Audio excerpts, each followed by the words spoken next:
Unified 911, anong matutulong namin sa'yo? Anya ti may tulong mi ken kapo. Anong may tatabang ko sa imo? Unsay akong ikatabang nimo? Ngini makadabang na misal ka no? Sa anumang wika o dialekto, may tulong na darating sa iyo.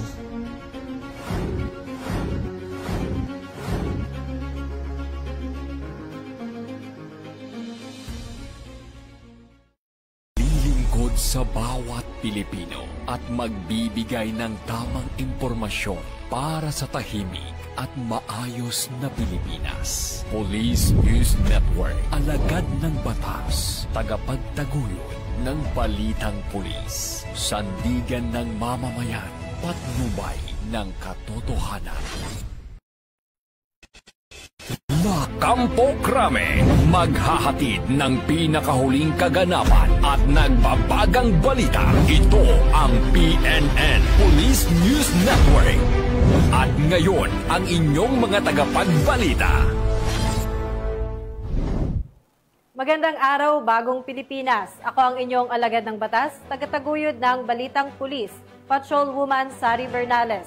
Maghahatid ng tamang balita, kwento ng pulis at serbisyo para sa mamamayan, at ito ang PNP News Online.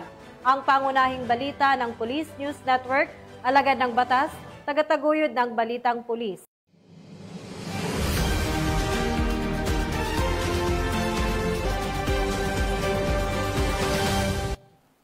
Ngayon ay araw ng linggo at narito ang mga balitang nakalap ng ating mga PNN correspondents sa loob ng linggong ito.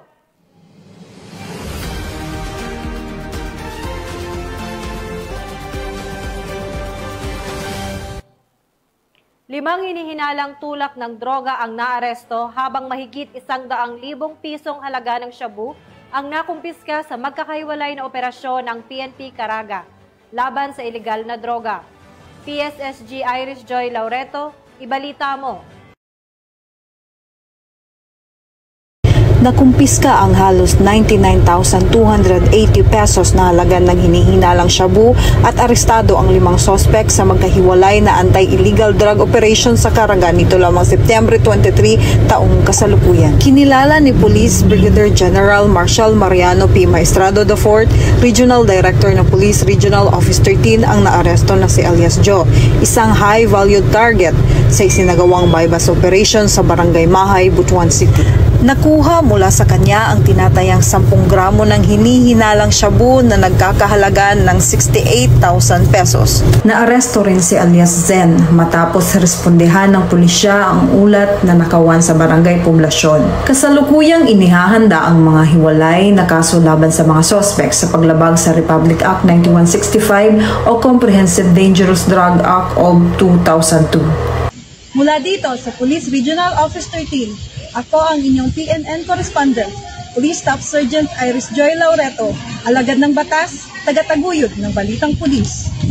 Winakasan ang pagtatago ng isang most wanted person matapos itong maaresto ng pulisya dahil sa kasong lascivious conduct sa isang operasyon sa Zamboanga del Sur. Alamin ang detalye ng report mula kay Patrolwoman Luis Marie Conde.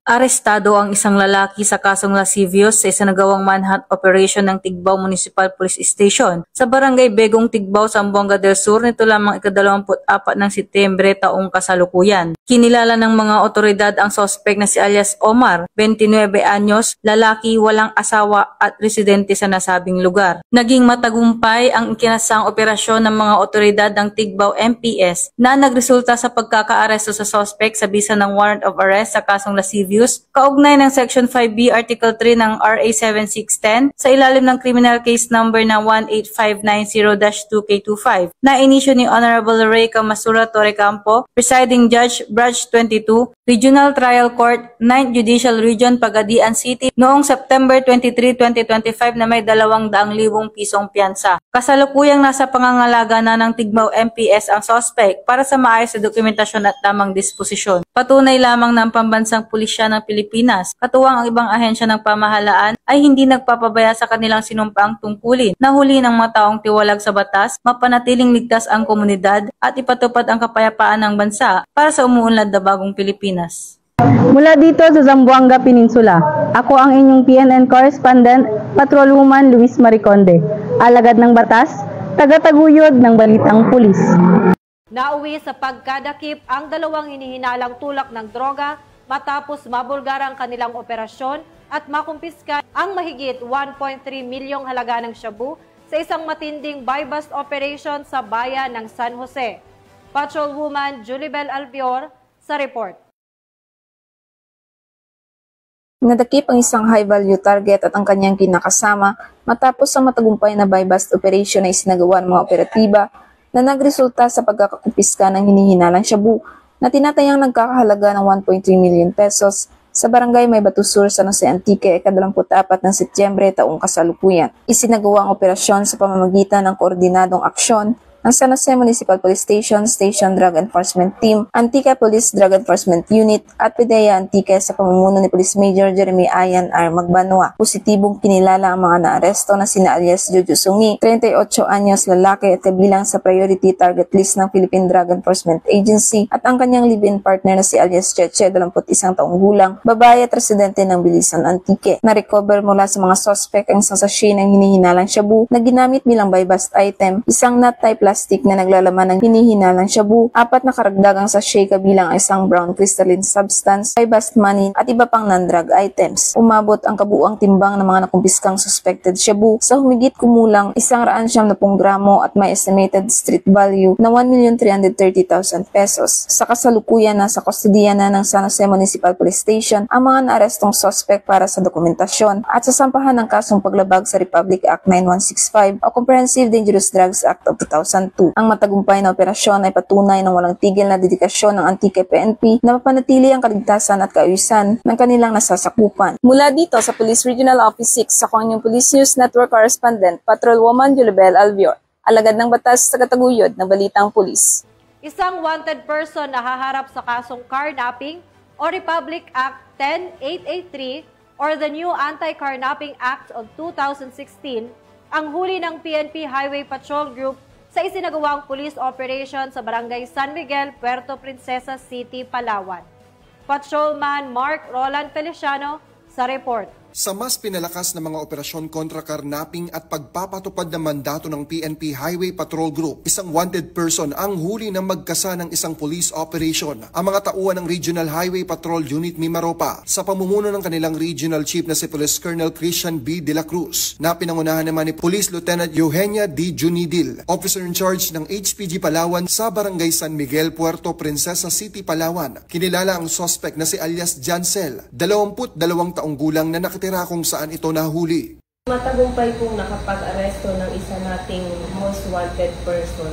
Ito po ay si AKA Jancel May Alcarte. Na-aresto po natin siya sa bisa po ng warrant of arrest sa violation po ng Public Act 10883, the new Anti-Carnapping Act of 2016. Nananawagan din po tayo sa ating mga kababayan na nag-iisip po na gumawa ng hindi maganda, na pag-isipan po natin ng ilang beses po. At ganoon din po sa mga mamamayan, mga kasama po natin na pag-ingatan po natin ang ating mga kagamitan. Hindi na nga nakapalagpa ang suspect at binasa ng kanyang karapatan sa salitang kanyang nauunawaan at harap sa kasong Carnapping o Republic Act 10883 or the new Anti-Carnapping Act of 2016 habang nasa kustodiya ito ng Provincial Highway Patrol Team Palawan para sa dokumentasyon at tamang disposisyon habang inaantay ang pagharap nito sa korte. Sa anumang katanungan, reklamo o impormasyon, ang himpilan ng HPG ay palaging bukas upang kayo'y tulungan. Kami ang Highway Patrol Group, ang kakampi nyo sa kalsada na patuloy na magbibigay ng serbisyong HPG dahil dito sa ating bagong Pilipinas, ang gusto ng pulis, ligtas ka. At sa iba pang balitang serbisyong HPG, tumutok lamang sa aming YouTube channel at Facebook page na Police News Network. Mula sa tanggapan ng kakampi nyo sa kalsada, ako po si Patrolman Mark Roland Feliciano para sa Police News Network, alagad ng batas, tagataguyod ng balitang pulis. Arestado ang isang lalaki matapos mahuling nagbebenta ng chainsaw nang walang kaukulang lisensya at permit sa Barangay San Sebastian, Tarlac City. Magbabalita dyan si Patrolwoman Mary Grace Artizuela. Isang 27 anyos na lalaki ang naaresto sa Barangay San Sebastian, Tarlac City matapos makumpirmang nagbebenta ng chainsaw online na walang kaukulang lisensya at permit mula sa kinaukulang ahensya ng gobyerno. Batay sa ulat, isang Facebook post ang namataan ng mga otoridad kung saan ibinebenta ang chainsaw sa halagang 5,000 piso. Agad na ikinasan ng mga operatiba ng Olongapo City Cyber Response Team ng RACO 3 ang isang entrapment operation na nauwi sa matagumpay na pagkakaaresto ng suspect. Nahaharap ngayon ito sa kasong paglabag sa Republic Act No. 9175 o Chainsaw Act of 2002, isang batas na nagalayong regulahin ang pagmamayari, pagbebenta at paggamit ng chainsaw upang maiwasan ang iligal na pagtutroso at mapangalagaan ng kalikasan. Tumanggap ng prestihiyosong pagkilala ang Regional Police Community Affairs and Development Unit 4A sa ginanap na 31st National Crime Prevention Week, culminating activity ng 59th NAPOLCOM Founding Anniversary na idinaos sa The Monochrome Events Place sa Nuvali, Santa Rosa City, Laguna. Patrolwoman Mary May Sarturio sa report. Matagumpay na naidaos ang ika-31st National Crime Prevention Week culminating activity kasabay ng ika-59th NAPOLCOM Founding Anniversary kahapon September 25, 2025 na ginanap sa The Monochrome Events Place, Nuvali, Santa Rosa City, Laguna. Ang aktibidad ay dinaluhan ng mga tauhan mula sa NAPOLCOM 4A sa pangunguna ng kanilang Regional Director, Director Julieta Rañeses, Regional Director ng Police Regional Office 4A, mga Provincial Directors mula sa iba't ibang probinsya, mga Chief of Police, iba pang mga PNP personnel, LGUs at mga awardees. Nakiisa rin si Vice Chairperson and Executive Officer Commissioner Rafael Vicente R. Calinisan bilang panauhing pandangal. Pinarangalan din bilang NCPW Technical Working Group ang miyembro ng Regional Police Community Affairs and Development Unit 4A, walang iba kundi si Police Colonel Mildred E. Patam, ang Chief RPCADO 4A. Pinarangalan din ang iba't ibang istasyon, mga PNP personnel at NAPOLCOM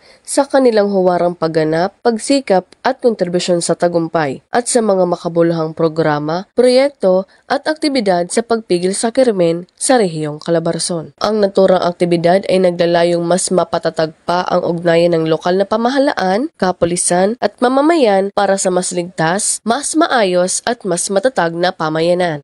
Mula rito sa Nuvali, Santa Rosa City, Laguna, ako ay yung Police News Network Correspondent, Patrolwoman Mary May Sarturio. Alagad ng batas, tagataguyod ng balitang pulis. At yan ang mga balitang nakalap ng ating PNN correspondents mula Luzon, Visayas at Mindanao sa loob ng linggong ito. Sa ngalan ng pamunuan ng Philippine National Police sa pangunguna ni Acting Chief PNP, Police Lieutenant General Jose Melencio Nartates Jr. at sa pamumuno ni President Ferdinand Marcos Jr., kami ay maglilingkod sa bawat Pilipino at magbibigay ng tama at balanseng balita. Dahil dito sa Bagong Pilipinas, ang gusto ng pulis, ligtas ka. Mula rito sa tanggapan ng tagapag-ugnay ng Pambansang Pulisya, ako ang inyong alagad ng batas, tagataguyod ng Balitang Pulis, Patrolwoman Sari Bernales. Maghahatid ng tamang balita, kwento ng pulis at serbisyo para sa mamamayan at ito ang PNP News Online, ang pangunahing balita ng Police News Network.